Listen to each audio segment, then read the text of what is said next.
और एक तफसीर उन्होंने फरमाई कि यहाँ वल अस्र से मुराद वक्ते अस्र की कसम। तवज्जो रहे थोड़ी सी, क्योंकि उलमा का भी एक नूरानी काफिला है, तो थोड़ा इनके ज़ौक़ की बात भी कुछ हो जाए, फिर इंशाअल्लाह अगर इस गले ने साथ दिया तो जहां तक आप सुनते जाएंगे मैं सुनाता जाऊंगा। सुभान अल्लाह, सुभान अल्लाह। वल अस्र से मुराद वक्ते अस्र, और वक्ते अस्र कहते किसे? जब हर चीज का साया साये असली का 2 गुना हो जाए, मिसलैन हो जाए, तो वक्ते अस्र शुरू हो जाता है।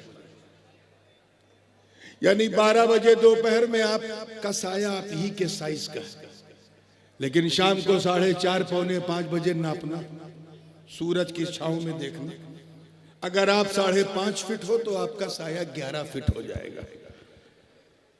और ये वो वक्त है जहां ढलान का वक्त शुरू होता है। अल्लाह पाक वक्ते अस्र की कसम खा रहा है और खा के ये पैगाम दे रहा कि ऐ लोगों, जिस तरह ये वक्ते अस्र ढलते ढलते गुरूब आफताब की तरफ जा रहा है, ऐसे तुम्हारी जिंदगी का जो सरमाया ये वक्त है, ये भी ढलान की तरफ है। इसीलिए तुम खसारे में। समझ में आ गई बात?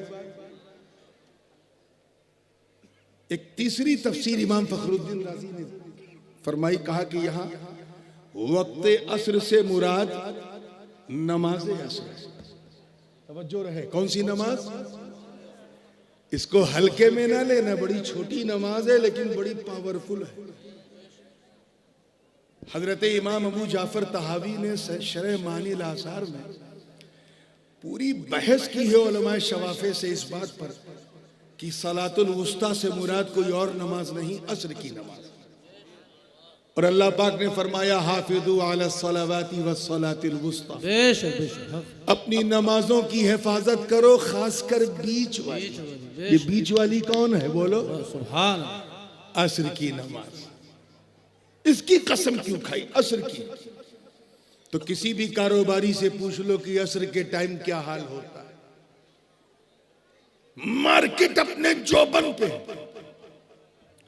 हर शख्स धूप से बचने के लिए अस्र का इंतजार कर रहा था कि अस्र का समय हो जाए तो मार्केट में निकल के ये खरीदें वो खरीदें। अब दुकानदारों से मार्केट भरी और खरीदारों से दुकानदारों की दुकानें भरी हैं। ऐसे मौके पे किसी बोसीदा मस्जिद से मुअज्जिन आवाज दे रहा है, हय्या अलस सलाह, हय्या अलस सलाह। छोड़ो कारोबार, छोड़ो बिजनेस, सिर्फ 5 मिनट के लिए अल्लाह के घर में आ जाओ। सुभान अल्लाह, सुभान अल्लाह, सुभान। अस्र की नमाज की अहमियत ऐसी है कि ऐ लोगों, तुम जमाने की कीमत को महसूस करो। अल्लाह ने अस्र की नमाज की कसम इसलिए खाई ताकि तुम समझ जाओ कि अगर तुमने इसका फायदा न उठाया तो तुम नुकसान में रहोगे। इसीलिए जो नहीं समझ सके वो आज तक नुकसान में। And last but not the least, इमाम फखरुद्दीन राजी ने जो चौथी बात कही है वो बड़ी प्यारी है। पहली आपने सुन ली जमाने की कसम, दूसरी वक्ते अस्र की कसम, तीसरी नमाजे अस्र की कसम, और चौथी जमाने मुस्तफा की कसम। सुभान अल्लाह, सुभान अल्लाह, वाह वाह। वल अस्र, ए महबूब, किसी और जमाने की नहीं, कसम है मुझे जमाने मुस्तफा। सुभान अल्लाह, सुभान। नारे तकबीर, नारे रिसालत। हुजूर शहजादा गाज़ी मिल्लत, हुजूर फाजिल बगदाद सैयद मोहम्मद नूरानी मियां साहिब क़िबला, नारे तकबीर, नारे रिसालत। सुभान अल्लाह, सुभान। जमाने मुस्तफा की, जिस जमाने पे सारे जमाने कुर्बान। अब मैं इतना गला बैठाल के भी चीख रहा हूं, आप थोड़ा भी नहीं चलेंगे? जिस जमाने पे सारे जमाने कुर्बान। तभी तो आलम बाला में रब ताला ने फरमाया कि लतुमिनुन्न बिही व लतंसुरुन्न, कि ऐ नबियों, जब अल्लाह तुम्हें नबूवत और रिसालत के मनसब पर फायज करेगा, उस वक्त अगर तुम्हारे जमाने में मेरा महबूब आ जाए तो तुम उस पर जरूर ईमान ले। सुभान अल्लाह, सुभान अल्लाह। तुम्हारे जमाने में मेरा महबूब आ जाए तो उस पर ईमान भी ले आना, उसकी मदद भी करना। मतलब साफ है, गोया ये कहा जा रहा है कि ऐ लोगों, तुम्हारा जमाना तो सिर्फ तुम्हारा जमाना है, मगर महबूब का जमाना सारा जमाना है। किसी जमाने में हो वो मुस्तफा का जमाना है, उन्हीं के गीत गाना, उन्हीं के नगमे पढ़ना, उन्हीं के तराने सुनाना। मतलब ऐ नबियों, तुम्हारा कलमा और होगा, उम्मत का कलमा और होगा। उम्मतें कहेंगी ला इलाहा इल्लल्लाह आदम सफीउल्लाह, ला इलाहा इल्लल्लाह नूह नजीयुल्लाह, ला इलाहा इल्लल्लाह मूसा कलीमुल्लाह, ला इलाहा इल्लल्लाह दाऊद खलीफतुल्लाह, ला इलाहा इल्लल्लाह ईसा कलमतुल्लाह। मगर तुम्हारा नारा ये होगा कि ला इलाहा इल्लल्लाह मोहम्मद रसूलुल्लाह। नारा तकबीर, नारा रिसालत, हुजूर शहजादा गाज़िए मिल्लत, नारा हैदरी, नारा तकबीर, नारा रिसालत। बात समझ में आ रही है? तो कसम ज़माने मुस्तफ़ा। और एक मकाम पे और अल्लाह पाक की शान देखो, जो भी मोहतम शान चीजें होती हैं, मुफस्सिरीन फरमाते हैं कि रब ताला उसकी कसम खाकर, हालांकि अल्लाह को अपनी बात मनवाने के लिए तवज्जो रहे, खुदा के लिए तवज्जो रहे, अपनी बात मनवाने के लिए रब ताला को कसम उसम की जरूरत नहीं। वो तो हम लोगों की आदत है कि अपनी बात को मनवाने के लिए कसम खुदा की, अल्लाह की कसम, कुरान की कसम, काबे की कसम, न जाने कैसी कैसी कसम। अल्लाह इस चीज से बेनियाज है, लेकिन वो उस चीज की अहमियत को जाहिर करने के लिए और अपनी कसम की कुव्वत के इजहार के लिए कभी वत्तीनी व जैतून कहकर अंजीर और अनार की भी कसम, कभी जैतून की कसम, कभी किसी चीज की। कुरान में उसकी मिसालें मौजूद हैं। बल्कि एक मौका तो ऐसा आया जब अल्लाह ने शहर मक्का की कसम खाई, बेशक बेशक, और फरमाया ला उक़सिमु बिहादल बलद। तवज्जो रहे, कसम है मुझे, हाजा ये इसमें इशारा है इस शहर मक्का की। सवाल पैदा होता है, अल्लाह तूने वशम्सी वदुहाहा कहकर सूरज की कसम खाई, बात समझ में आता है कि सूरज की एक टिकिया पूरी कायनात को चमकाए हुए। वल कमरी इज़ा तलाहा कहकर तूने चांद की कसम खाई, समझ में आता है कि एक चांद पूरे माहौल में चांदनी फैलाए हुए। वस्समाई वमा बनाहा कह के तूने आसमान की कसम खाई, बात समझ में आती है कि पूरे आसमान पूरी दुनिया का इहाता किए हुए है। मगर मौला मक्के की कसम, वाह, शहर मक्का की मामला क्या है?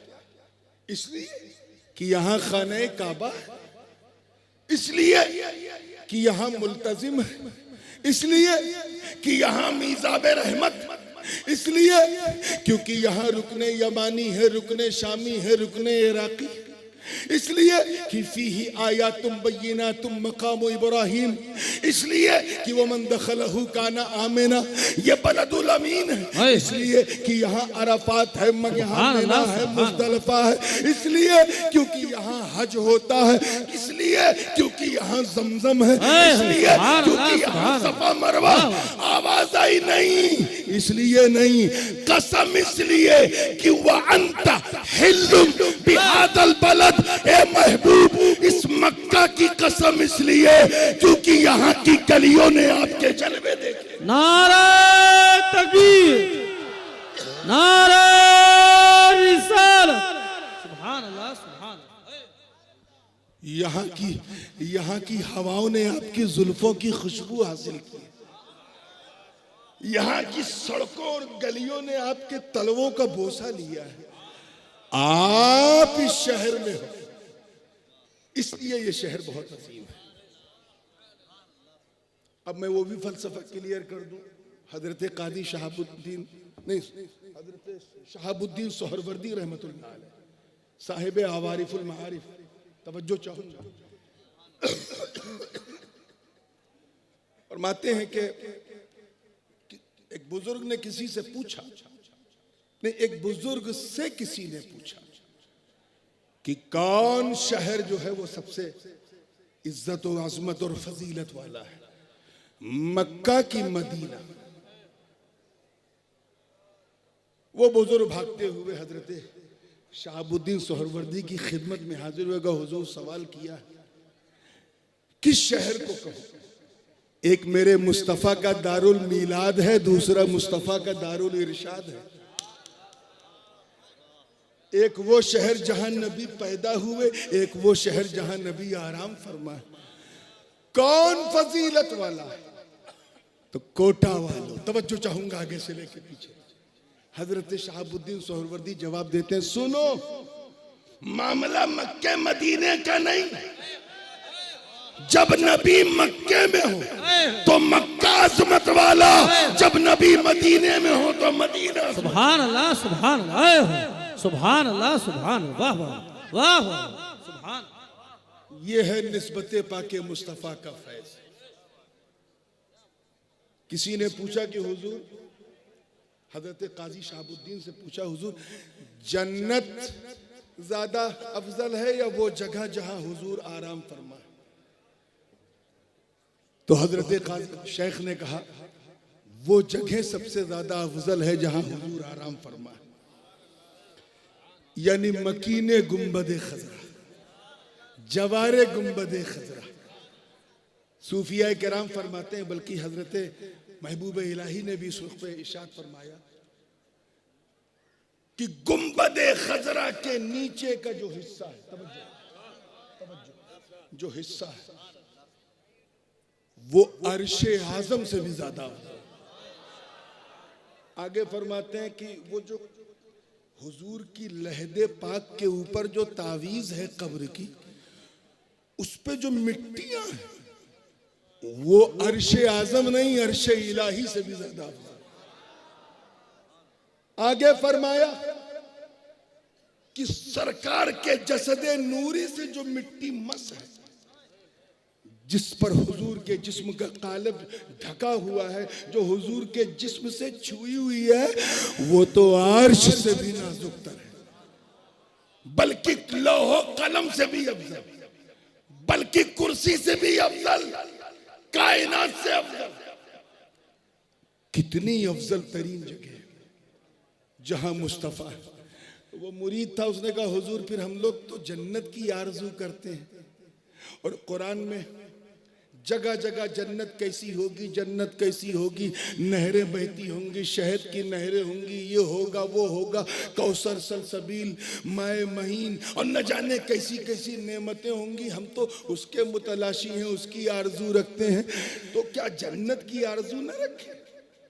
तो हजरत शेख ने फरमाया, सुन, जब तक मेरा नबी गुंबदे खजरा के नीचे, ये जगह जन्नत से अफजल, और जिस दिन यहां से नबी जन्नत गए उस दिन जन्नत सबसे। सुभान अल्लाह, सुभान अल्लाह। नारे तकबीर, नारे रिसालत। हुजूर शहजादा गाज़ी मिल्लत, हुजूर सैयद मोहम्मद नूरानी मियां साहिब क़िबला। नारे तकबीर, नारे रिसालत। सुभान अल्लाह, सुभान अल्लाह। बात समझ में आ रही है ना? अब थोड़ा सा मैं एक फिक्री इस्लाह भी करता चलूं। पहुंची वहीं पे खाक जहां का खमीर था। थोड़ा सा फिक्री, हाँ, फिक्री इस्लाह बहुत जरूरी है। आजकल जो है, हजरत कोई भी ईंट उठाओ तो 3 मुफ्ती नीचे मिलते हैं ईंट के, मुफ्त के मुफ्ती घूम रहे हैं, इसलिए वजाहत जरूरी है। इंसान का मुस्तकर आखिरी मकाम वहीं होता है जहां की मिट्टी से उसका खमीर तैयार किया जाता है। एक शख्स सारी जिंदगी कोटा में रहता था, अमेरिका में इंतकाल हुआ, वहीं कब्र बनी। और उन्होंने कहा अच्छा अच्छा, पैदा तो हुआ कोटा में, लेकिन मिट्टी इसकी जो अमेरिका में थी, क्योंकि खमीर वहां से बना, तो जहां का खमीर होता है वहीं उसकी कब्र होती है। जोर से बोलो क्या है? सुभान अल्लाह, सुभान। अब जरा सोचो, गुंबदे खजरा के नीचे का खमीर कितना कीमती, क्योंकि उस खमीर से आमिना के लाल का जिस्म बना। अंदाजा लगा सकते हो उसकी करामतों का, उसकी बरकतों का, सादतों का। जो गुंबदे खजरा के नीचे की मिट्टी है, उसके खमीर का अंदाजा लगा सकते हो। अब मौका मिले तो इन जाहिलों को समझाओ जो सिद्दीक अकबर की सदाकत और फारूक आजम की अदालत पर उंगली उठाते कहते ना, अबे जमीर न दिखा, कम से कम खमीर तो देख ले। नारे तकबीर, नारे रिसालत, हुजूर गाज़ी मिल्लत, हुजूर गाज़ी मिल्लत हजरत अल्लामा मौलाना सैयद नूरानी मियां साहब किबला ताजुल उलमा। उसी खमीर से तो जिसमें अबू बकर भी, उसी खमीर से जिसमें फारूक भी। तभी तो हजरत इमाम जाफर सादिक से जब किसी ने पूछा कि अबू बकर सिद्दीक का मकाम हुजूर के नजदीक कैसा है, तो लंबा चौड़ा जवाब नहीं दिया, गुम्बद मजार की तरफ इशारा किया, कहा जैसा दिख रहा है वैसा। मतलब कभी साथ छोड़ा ही नहीं, हमेशा साथ रहे। सफर में नबी के साथ, हदर में नबी के साथ, खलवत में नबी के साथ, जलवत में नबी के साथ, बद्र में नबी के साथ, ओहद में नबी के साथ, खैबर में नबी के साथ, खंदक में नबी के साथ, मक्के में नबी के साथ, मदीने में नबी के साथ, धूप में नबी के साथ, छांव में नबी के साथ, भूख में नबी के साथ, पेट में नबी के साथ, घर में नबी के साथ, बाजार में नबी के साथ। ऐसा साथ कि जब तक जमीन पर थे नबी के साथ, आज गुंबदे खतरा के नीचे लेटे हैं तो नबी के साथ। नारे तकबीर, नारे तकबीर, नारे रिसालत, शहजादे हुजूर गाज़ी मिल्लत हजरत ताजुल उलमा, नारे तकबीर, नारे रिसालत, फैजाने सिद्दीक़े अकबर, फजीलते सिद्दीक़े अकबर, नारे तकबीर। तो कसम है मुझे ज़माने पाके मुस्तफ़ा की। आप जरा ख्याल करें, इस सूरत में अल्लाह पाक ज़माने मुस्तफ़ा की कसम खा रहा, और सूरह ला उक़सिमु बिहादल बलद में जाए तो वहां मकाने मुस्तफ़ा की कसम। कभी मकाने मुस्तफ़ा की कसम, कभी ज़माने मुस्तफ़ा की कसम। इस कसम के जरिए आप लोग लक्षद्वीप से या पुंडुचेरी से तो नहीं आए हो। मैं तकरीर कर रहा हूं, भैंस के आगे बीन बजावे, भैंस खड़ी फगुराए, आपको बोलने से फुर्सत नहीं हो रही। इसीलिए मैं कहता हूं इंसान नुकसान में है, खसारे में है। ये आखिर खसारे वाली बात करने से पहले जमाने की कसम क्यों खाई गई, इस ताल्लुक को भी जरा ज़हन में रखें, तब बात और क्लियर हो। जमाना समय को कहते हैं, किसे कहते हैं? वक्त को। बर्थडे मनाने का आजकल बड़ा फैशन चला है ना। मुझे हैर, मेरे मुरीदीन भी मेरा बर्थडे बड़े, पता नहीं कैसे सुबह 12 ही बजे रात से शुरू हो जाते हैं मैसेज करने। अब तो घर घर में केक काटने लगे, मैं किसको किसको रोकूं? मेरे पेज पे मेरी टीम भी डालती रहती है, यहाँ इनका बर्थडे, वहां उनका बर्थडे, ये उनका बर्थडे मनाया जा रहा है, उनका बर्थडे। हमें इसमें खुशी क्यों मनाते हो? ये तो तुम्हारा 1 साल घट गया। अल्लाह ताला जिस जमाने की कसम खा के कह रहा है, वो जमाना तुम्हें इशारा दे रहा है कि ये लोगों, तुम्हें खास जमाना लेके आए हो। अगर तुम 70 साल की उम्र लेके आए हो तो 71 नहीं जियोगे, 75 की उम्र लाए हो तो 76 नहीं जियोगे। इज़ा जाअ अजलुन ला यस्तअखिरून साअतन वला यस्तक़दिमून। एक वक्त मुअय्यन जिसे हम लेके आए हैं। अल्लज़ी क़द्दर फ़हदा, हमारी तकदीर को भी अल्लाह ने मुअय्यन कर दिया, ना हम उससे कम जिएंगे ना उससे। अब अगर हम 70 साल की उम्र लेके आए हैं और 1 साल हुआ तो सच्ची बात क्या है? सच्ची बात क्या है? 1 साल घट गया, फिर 1 साल बढ़े 2 साल घटा, फिर 1 साल बढ़े 3 साल घटा। कुछ हो रहा है क्या वहां पर? पानी से घबराहट, अल्लाह हुआ, अगर तब तो वाकई इंसान नुकसान में है। जब पानी से घबराहट हो जाए और मेहरबानी से घबराहट हो जाए। चलिए, मुस्कुरा के जब फ्रेश हुए हैं तो जहन को वही लाइए। 3 साल, तीसरा बर्थडे 3 साल घटा, चौथा बर्थडे 4 साल घटा, 50 साल बर्थडे मनाया 50 साल घटा। अल्लाह पाक यही फरमा रहा है कि दिन ब दिन तुम्हारा वक्त घटता जा रहा है। ये बहुत बड़ा खसारा है। ये जमाना, ये एक सरमाया हयात है मेरे दोस्तों। एक मजदूर, एक बुजुर्ग थे, वो किसी बाजार से गुजर रहे थे। उन्होंने देखा कि ये गालिबन समरकंद का वाकया है। देखा एक शख्स बर्फ बेच रहा है। क्या बेच रहा है? और परेशान है कि जल्दी जल्दी बर्फ बिक जाए, जल्दी जल्दी बर्फ बिक जाए। जब बर्फ कम बिकने लगी तो जोर जोर से कहने लगा है, भैया इससे पहले कि ये बर्फ गल के पानी हो जाए, मेरा सारा रासुल माल जो है, मेरा सारा सरमाया खत्म हो जाए, जल्दी से बर्फ को बेखरीद लो ताकि मुझे कुछ पैसा मिल जाए। वो परेशान क्यों? वो जानता है कि जब तक मार्केट में बर्फ है ये बढ़ेगी नहीं, घटती जाएगी, घटती जाएगी। तो अब समझदार कारोबारी वो है जो बर्फ को फौरन बेच दे, मार्केट में फौरन फरोख्त कर दे। अल्लाह पाक इस आयत के जरिए यही फरमा रहा है कि सारे इंसान घाटे में हैं, नुकसान में हैं, खसारे में हैं। अब अगर ये खसारा बचाना है तो अपने आप को ईमान और इस्लाह के हवाले बेच दो, ताकि तुम्हें ये कहना पड़े कि जब तक बिके न थे तो कोई पूछता न था, तूने खरीद कर हमें अनमोल कर दिया। नारे तकबीर, नारे रिसालत, हुजूर शहजादाए गाज़ी मिल्लत उम्दतुल खुतबा, नारे तकबीर, सुभान अल्लाह।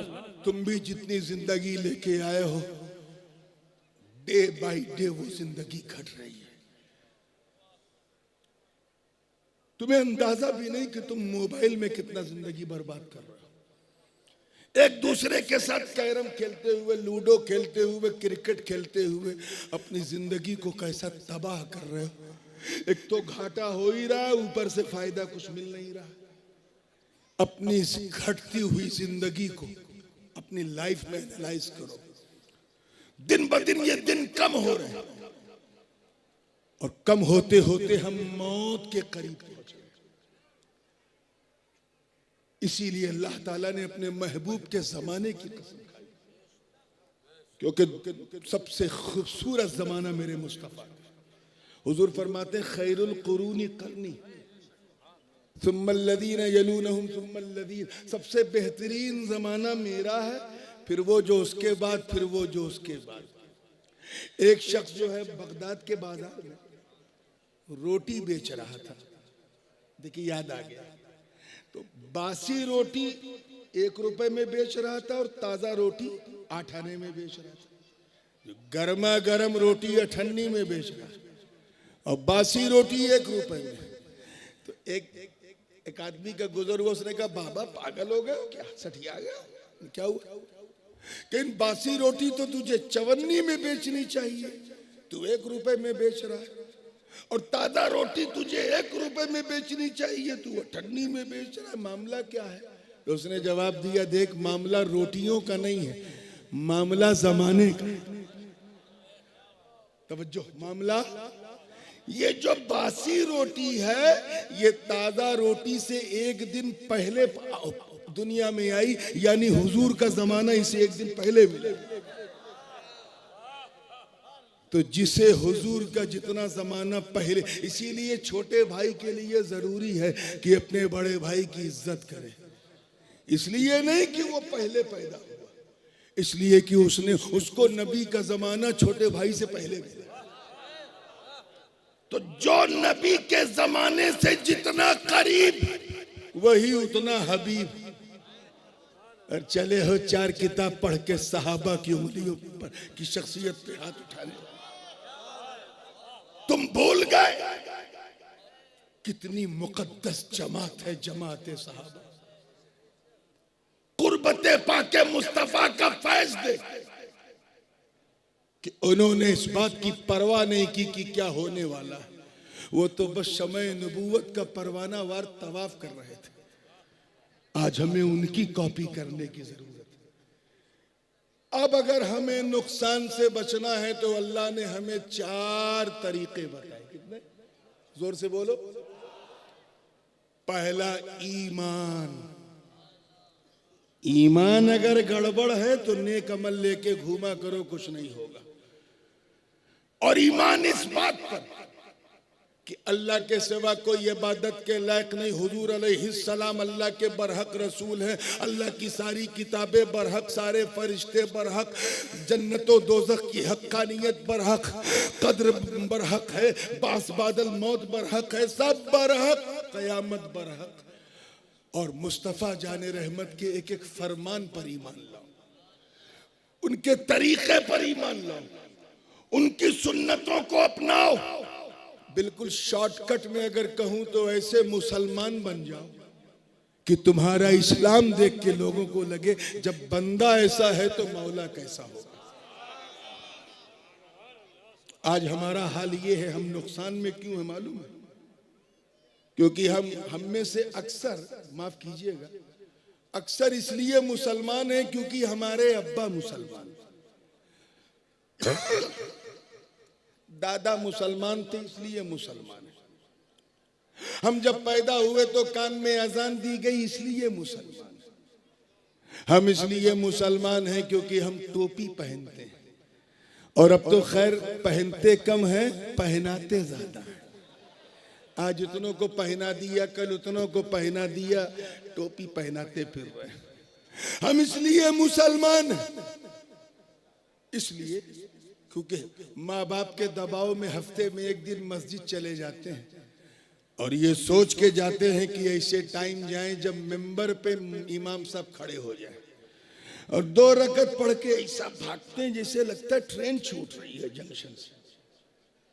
हम इसलिए मुसलमान हैं, इल्ला माशाअल्लाह, मगर अक्सर क्योंकि हम लोग ईद में सवई खाना नहीं छोड़ते, मुहर्रम का खिचड़ा खाना नहीं छोड़ते, रबीउल अव्वल की सबील पीना नहीं छोड़ते, और शबे बारात में कब्रिस्तान बाद में पहले हलवा खाना नहीं छोड़ते।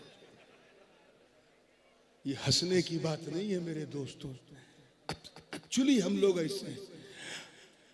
अगर मैं एक अलामत ऐसी बताऊं जो सारे मुसलमानों में कॉमन है तो वो सिर्फ एक ही रह गई है, और वो ये है कि हम इसलिए मुसलमान हैं क्योंकि हमारी मुसलमानी हुई, खतना हुआ है। इससे बड़ी जाहिरी अलामत आज हमारे पास नहीं है। हम इतने नुकसान में, याद रखना कोटा के गय्यूर मुसलमानों, हम वो मुसलमान नहीं जिन्होंने बद्र, उहद, खैबर और खंदक में परचम इस्लाम को लहरा दिया। हम वो मुसलमान नहीं जिन्होंने अंताकिया की कलीसाओं में घुस के अजान दे दी। हम वो मुसलमान नहीं जिनके तसव्वुर से कैसर और किसरा के ऐवान में जलजला आ जाए। हम वो मुसलमान नहीं हैं जिन्होंने रोमा का घमंड मिट्टी में मिला दिया। हम वो मुसलमान नहीं हैं जिनका चेहरा देखकर कुद्स का पादरी कदमों में चाबियां रख दे। हम वो मुसलमान नहीं हैं जिन्होंने दरियाए नील की रवानी को सिर्फ खत लिखा तो रवानी का मिजाज बदल गया। हम वो मुसलमान नहीं हैं जिन्होंने, तवज्जो, जिन्होंने मैदाने बदरो हुनैन में अपने काफिर रिश्तेदारों के खिलाफ तलवार उठाकर ये पैगाम दे दिया कि ऐ लोगों, रिश्तेदारी और है, मुस्तफा की वफादारी और। सुभान अल्लाह। नारे तकबीर, नारे रिसालत, मसलके आला हजरत फैजाने मखदूमे समना शहजादे हुजूर गाजिए मिल्लत। नारे तकबीर, नारे रिसालत। हम वो मुसलमान नहीं जो हुजूर के वजू के कतरों को भी जमीन पे गिरने नहीं देते। हम वो मुसलमान नहीं जिनका नाम सुनकर रुस्तम और सोहराब का कलेजा थरथरा जाता था। हम वो मुसलमान नहीं जिन्होंने लबे पाके हबीब से अर्रहील की सदा सुनी कि निकलो घर से, तो अपनी नई नवेली दुल्हन को सुहाग की रात बिस्तरे अरूस पर छोड़कर घोड़े की नंगी पीठ पर बैठकर मैदाने कारजार में कूद के अपने प्राणों की आहुति दे दे। हम वो मुसलमान नहीं हैं जिन्होंने फतेह कादिसिया के वक्त साद इब्ने अबी वक्कास की कमान में शामिल होकर जब इराक का रुख किया और सामने दरियाए दिजला की उफान मारती लहरें रुकावट बनी, तो न आओ देखा न दाव देखा, बल्कि फरते इस्तिशहाद में अपने घोड़ों को दरियाए दिजला के हवाले कर दिया। इस मंजर को देखकर डॉक्टर इकबाल को भी कहना पड़ा कि दश्त तो दश्त है, दरिया भी न छोड़े हमने, बहरे जुल्मात में दौड़ा दिए घोड़े। सुभान अल्लाह। नारे तकबीर, नारे रिसालत, नारे रिसालत। हुजूर ताजुल उलमा शहजादे हुजूर गाजिए मिल्लत। नारे तकबीर, नारे रिसालत। ज़हन बिल्कुल बारीक रखिए तवज्जो के साथ। यही वजह है कि हम नुकसान में इल्लल्लज़ीना आमनू, बस वही नुकसान में नहीं है जो ईमान लाए। और याद रखिए यहाँ ईमान से मुराद सिर्फ ला इलाहा इल्लल्लाह का कहना नहीं है, बल्कि इन्नल्लज़ीना क़ालू रब्बुनल्लाह सुम्मा इस्तक़ामू, ऐसा ईमान जिस पर इस्तिकामत हो। इस्तिकामत समझे कि ऐसा ईमान कि सामने शराब की बोतल रखी मगर छू नहीं रहा है क्योंकि जानता है अल्लाह देख रहा है, इसे कहते हैं इस्तिकामत। ऐसा ईमान कि गुनाह करने की अपॉर्चुनिटी है मगर दूर चला गया लाहौल पढ़ के ये सोच के कि अल्लाह देख रहा है।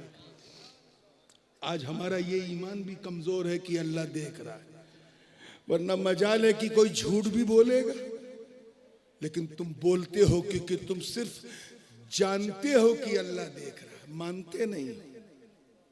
जानना और है, मानना और है।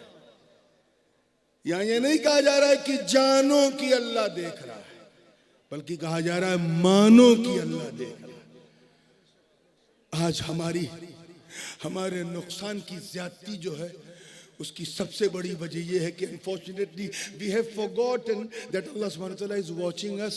वो हमें देख रहा है, हम भूल गए, इसी में हम निकल गए। आगे है वामिलुस सालिहात, तवज्जो रखो। और वो भी नुकसान, उन्होंने भी अपने नुकसान को बचा लिया जिन्होंने अच्छे काम किए। क्या किए? यानी नमाज पढ़ा, रोजा रखा, हज किया, ज़कात दिया, नेकियां किया, खैरात किया, हराम से बचे, हलाल ही को अपनाया, कसबे हलाल में लगे रहे, हलाली बनाते रहे, अमले सालेह किया। अमले सालेह क्या है? यानी ईमान की अमली तफसीर। ईमान क्या है? अल्लाह और उसके रसूल की गवाही। अमले सालेह उसी का अमली प्रैक्टिकल है। मतलब सिर्फ थ्योरी से काम नहीं चलेगा, प्रैक्टिकल भी करना पड़ेगा। अपने आप को गुनाह से बचाओ, ये अमल सालेह है। अपने बच्चों को सुधारो, ये अमल सालेह। आज हम बहुत शिकवा करते हैं। एक मुरीद आया हज्जाज बिन यूसुफ के पास, हजरत ख्वाजा हसन बसरी के पास, और कहा हुजूर ये अल्लाह हज्जाज बिन यूसुफ को कुर्सी से हटा क्यों नहीं देता? इतना जालिम बादशाह था कोटा वालों कि सैकड़ों सहाबा का कातिल, 70 की तो बाकायदा 70 सहाबा के तो नाम तारीख में लिखे हैं, तारीख बगदादी वगैरह में, कि उसका इतने सहाबा को तो उसने खुद कत्ल कर किया है। ऐसा क्रूर शासक। मालूम है जिस गुरु ने उसे कुर्सी पे बैठाया था उसी गुरु को साइड में करके उनकी कुर्सी पे बैठ गया। ऐसा शासक था। गुरुजी के जमाने में जो सोने चांदी के सिक्के चलते थे, अशरफियां, उसको पिघला करके डिमोनिटाइज करके नोटबंदी करके अपने नाम का सिक्का चलाया हज्जाज बिन यूसुफ। ऐसा जालिम था कि बसरा और उसके मज़ाफ़ात में जितनी मस्जिदें थी सबको अपने कंट्रोल में कर लिया था, क्योंकि वो जानता था कि दुनिया कितनी ही तरक्की कर जाए, सोशल मीडिया अर्श आज़म पे पहुंच जाए, तब भी जुमा जैसा पावरफुल मीडिया नहीं बन सकता। क्योंकि हर मुसलमान जुमा के दिन मस्जिद में जाता है, इमाम जो कहेगा वो 1 ही मिनट में पूरी दुनिया में फैल जाएगा। उसने क्या किया? मस्जिदों के ट्रस्टी और इमामों को अपनी गोद में बिठा लिया और सख्ती से कह दिया कि मेरा ही खुतबा पढ़ा जाए। यानी उसने पूरे सिस्टम को गोदी मीडिया बना दिया। कौन? हज्जाज बिन यूसुफ। इतना जालिम था कि अगर कोई अल्लाह का खौफ रखने वाला इमाम उसकी कॉपी ना करे तो उसे डिटेंशन सेंटर में डिटेन कर देता था, उसके खिलाफ हुकूमत की एजेंसीज लगा देता था ताकि उसे जेल हो जाए। मैं हज्जाज बिन यूसुफ की बात कर रहा हूं, आपका दिमाग इधर उधर तो नहीं जा रहा है ना? हज्जाज बिन, वहीं रखिए, उससे आगे ना बढ़िए। इतना बड़ा जालिम था। एक मुरीद आया ख्वाजा हसन बसरी के पास, कहा हुजूर अल्लाह ताला इस जालिम को हटा क्यों नहीं देता? क्यों? का ये इतना कातिल है, क्रूश। अच्छा एक बात और जहन में रखिए, जो जालिम होता है ऐसा नहीं कि वो कोई अच्छा काम नहीं करता, करता है। हज्जाज ने भी किया। चुनांचे उसने अजमियों के लिए कुरान पाक में जबर जेर एराबो नुक्ते, बा का 1 नुक्ता, ता का 2 नुक्ता, सा का 3 नुक्ता, ये नुक्ते लगा दिए ताकि हम लोग कुरान पढ़ सकें। और दूसरा काम उसने मोहम्मद बिन कासिम को हिंद पे भेजा, जिसकी वजह से सिंध फतेह हुआ। अब अगर अल्लाह उसे माफ कर दे तो उसका फजल है, ना माफ करे तो उसका आदल है। लेकिन जो जालिम होता है वो 1-2 काम अच्छे करता भी है। कौन? मैं किसकी बात कर रहा हूं? हाँ, इधर उधर दिमाग न ले जाइएगा। हज्जाज बिन यूसुफ, अल्लाह इसे हटा क्यों नहीं देता? इतना सुनना था कोटा वालों। ख्वाजा हसन बसरी फरमाते हैं, सुन, यही पूछ रहा है ना कि अल्लाह हज्जाज को हटा क्यों नहीं देता? सुन, मा जा अल हज्जाजु इल्ला बिदुनुबिना, कि हज्जाज बिन यूसुफ सिर्फ हमारे गुनाहों की वजह से आया है।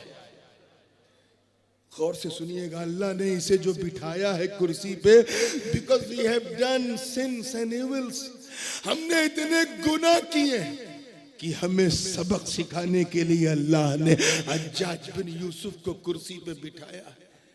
ऐ कोटा वालों, तुम्हारे लिए इबरत का मकाम है, तदब्बुर का मकाम है, गौर करो। आज से लगभग 1400 या पौने 1400 साल पहले जो भी मुट्ठी भर गुनहगार थे, अल्लाह ने उन गुनहगारों को सबक सिखाने के लिए हज्जाज जैसे जालिम को उनके सरों पे बिठा दिया। आज के गुनहगारों को देखते तो क्या कहते? ये रात दिन शराब, कबाब और शबाब के पीछे दौड़ने वाली इस फूहड़ नस्ल को देखते तो क्या कहते? ये चंद पैसे कमाकर अपने माँ बाप की तौहीन करने वाली नौजवान नस्ल को देखते तो क्या कहते? नई नवेली दुल्हन की कम वक्त मुस्कुराहट के सामने अपनी माँ को धक्के मारने मारने वाले इन छोकरों को देखते तो क्या कहते, ये रात दिन मोबाइल के पीछे मक्खी मारने वाली इस नस्ल को देखते तो क्या कहते, नमाज रोजा छोड़कर सिर्फ मोबाइल ही में अपना वक्त गुजारने वाली इस भटकी हुई उम्मत को देखते तो क्या कहते। अब अगर हम किसी आजमाइश में हैं, अगर हम किसी परीक्षा में हैं, अगर हम किसी मुसीबत में हैं, so you don't have a right to ask, तुम्हें पूछने का कोई हक नहीं है। अगर इस नुकसान से बचना तो नेक अमल करो, अमल स्वालेह करो, मतलब अपने गुनाहों से तौबा करो, नदामत के आंसू बहाओ। याद रखना कोटा वालों, अगर शर्मिंदगी और नदामत के 2 बूंद भी तूने मौला की बारगाह में बहा दिए तो कयामत के दिन मेरा मौला रहमतों का दरिया। सुभान अल्लाह, सुभान। नारे तकबीर, नारे तकबीर, नारे रिसालत, फैजाने हुजूर ख्वाजा गरीब नवाज, नारे तकबीर, नारे रिसालत। इल्लल्लज़ीना आमनू, बस वो नुकसान में नहीं है जो अपने ईमान पर रासिख है, मजबूत है और अच्छे और भले काम करते हैं, और वतवासौ बिल हक। आप देखें, सिर्फ ये नहीं कि अच्छा अच्छा काम करो और कुछ ना करो, तीसरी गारंटी कुरान ये दे रहा है कि नेक अमल तो करो, साथ में अपने साथियों को, साथ उठने बैठने वालों को नेक अमल की तलकीन भी करो। और आसान कर दूं, यानी खुद भी सुधरो, अपने दोस्तों को भी सुधारो, घर वालों को सुधारो, आसपास पड़ोसियों को सुधारो। अम्र बिल मारूफ नहीं अनिल मुनकर की अमली तफसीर बन जाओ। हिदायत का चिराग लेके चलो, और तुम्हारी इस तबलीग को देखकर गैर भी कहने लगेगा कि ये चलने वाला मुसलमान नहीं बल्कि चलता फिरता इस्लाम नजर आ रहा है। हक की तलकीन करो, यानी हर हाल में हक बोलो। क्या बोलो? हक के सिवा कुछ न बोलो। हक बोलो भी, हक सुनो भी, हक सुनाओ भी। मैं एक ईसाई मुस्तशरिफ था, इस्लामियात का जानकार, उसने अपनी किताब में लिखा about the significance of Islam, लिखा कि ऑटोमन एम्पायर तक मुसलमान कुछ और थे और खिलाफत उस्मानिया के बाद मुसलमान कुछ और हो गए। और खिलाफत उस्मानिया कब खत्म हुई? 1924 में। कब? जोर से बोलो। आज क्या है? 2025, 101 साल हो गए। वो अपनी किताब में लिखता है कि 101 साल पहले जो मुसलमान थे वो कभी झूठ नहीं बोलते थे। शराब वराब पीना तो बहुत बड़ी बात हो गई, झूठ नहीं बोलते थे, इतने सत्यवादी होते थे। और यकीन ना हो तो अपने दादा से पूछना कि उनके अब्बा कैसे थे, बताएंगे। झूठ नहीं बोलते थे, आपस में एक दूसरे को हक की तलकीन भी करते थे, और कारोबार इतनी ईमानदारी से करते थे। उसने लिखा कि मुसलमान कारोबारियों को मैं क्या कहूं, एक ही कपड़े को 2 रेट में बेच रहा था एक शख्स। एक कह रहा था ये 10 रुपया मीटर है, दूसरा कह रहा था ये 5 रुपया मीटर। उसने कहा भाई जब कपड़े की क्वालिटी एक है तो ये 5 क्यों, ये 10 क्यों? तो 5 वाले थान को खोल के कहता था ये नीचे से थोड़ा खराब हो गया है इसलिए मैंने 5 रुपया कम कर दिया। ऐसी कौम थी, सच के सिवा कुछ बोलते ही नहीं थे। आगे वो अपनी किताब में लिखता है कि अगर हमारी ईसाई कम्युनिटी में कोई बंदा हमेशा सच बोले, रात दिन सच बोले, तो लोग उसको शक की नजर से देखते थे। अरे सच बोल रहा है, कहीं अंदर से मुसलमान तो नहीं हो गया? ज्यादा दूर नहीं, सिर्फ 100 साल पहले। कब? That was our identity 100 years ago. हम 100 साल पहले ऐसे थे। और आज अगर झूठों की प्रतियोगिता हो तो प्रथम हमें पुरस्कार हमें मिलेगा। ऐसे ऐसे झूठे हमारे मुआशरे में। पैसा हो चाहे जैसा हो, पहले लोग 2 रुपया ज्यादा फायदा भी नहीं कमाते थे कि हलाल में बस हलाली। अब तो गटागट सूद खा रहे हैं, शराब पी रहे, बेहयाई, बदकिरदारी। और जब परीक्षा आती है, आजमाइश आती है, तो बाबा तावीज दे दो, पीर साहब कारोबार नहीं चल रहा है, ये नहीं हो रहा। बे क्यों चले? रात दिन तूने कभी गौर किया कि एक लुक़्मा हलाल तेरे हलक से उतरे?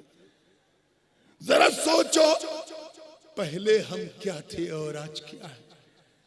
इसलिए अगर इस नुकसान से अपने आप को बचाना, तो नेक अमल करना शुरू कर दो, नमाजें शुरू कर दो, रोजे शुरू कर दो, प्रैक्टिकल मुसलमान बन जाओ। एक्टिंग मुसलमान नहीं, प्रैक्टिकल मुसलमान बन जाओ, ताकि तुम्हें देखे तो देखने वाला फिर ये न कहे कि इस्लाम अच्छा है, मुसलमान अच्छे नहीं, बल्कि ये कहे कि जिस तरह इस्लाम बेमिसाल है, उसी तरह मुसलमान भी बेमिसाल है। अब जाहिर सी बात है कि जब आदमी हक की राह में चलेगा, हक के सिवा कुछ बोलेगा नहीं, तो रास्ते में रोड़े तो आएंगे ना, ब्रेकर तो आएंगे, बैरियर्स आएंगे, चट्टाने आएंगी रोकने के लिए। अगर ऐसी सूरत हाल हो जाए, अल्लाह पाक फरमाता है वतवासौ बिस्सब्र, कि अगर मुश्किलें दामनगीर हो तो उनसे घबराने की जरूरत नहीं है, एक दूसरे को सब्र की तलकीन करो। हम तो हुसैनी है यार, हम सिर्फ सब्र की तकरीर सुनते हैं, तलकीन नहीं। तकरीरें बहुत सुन ली, अब तलकीन करो। जरा देख क्या कमी थी हुसैन के पास, ईमान की दौलत भी, अमल सालेह भी, तवासौ बिल हक भी है, तवासौ बिस सब्र भी है, जाहो जलाल भी है, फजलो कमाल भी है, हुस्नो जमाल भी है, जूदो नवाल भी है, बरगुजीदगी भी है, इमामतो क़ियादतो सियादतो शराफतो नजाबतो विलायतो हिमायत भी है। माँ है तो जन्नती औरतों की सरदार, बाबा है तो वलियों के सरदार, नाना है तो नबियों के सरदार, भाई है तो इमामों के सरदार। और 3 दिन तक परिवार सहित भूखा प्यासा रहकर हुसैन ने साबित कर दिया कि हमें सब्र करना भी आता है, सब्र कराना भी आता है। सुभान नारे तकबीर, नारे रिसालत, शहजादे हुजूर गाज़ी मिल्लत, नारे तकबीर, नारे रिसालत। यकीन जाने कतई बोलने की पोजीशन में नहीं था, खांसी पे खांसी और आवाज तो निकल ही नहीं रही है, मगर मैंने सोचा कि अगर मैं बोलूंगा नहीं तो ये नुकसान दूर कैसे होगा। तो मुसलमानों, अल्लाह ने जमाने की कसम खाके तुम्हें ये मैसेज दिया है कि अपने समय की कीमत को पहचानो। एक एक लम्हा बहुत कीमती है, ये जीवन बड़ा अनमोल है, दोबारा आने वाला नहीं। जो समय चला गया वो दोबारा लौटेगा नहीं। मौत के करीब हम दिन ब दिन बढ़ते जा रहे हैं। इससे पहले कि 4 कांधे पे उठा के हमें कब्रिस्तान ले जाया जाए, पक्के मुसलमान बन जाओ, साहिब अमल बन जाओ, एक दूसरे को हक की तलकीन करते रहो, एक दूसरे को हक की और सब्र की तलकीन करते रहो। मौला करीम हम सबको सच्चा, पक्का, सुन्नी, सहीहुल अकीदा मुसलमान बनाए रखे। व आखिरु दावाना अनिल हम्दुलिल्लाहि रब्बिल आलमीन।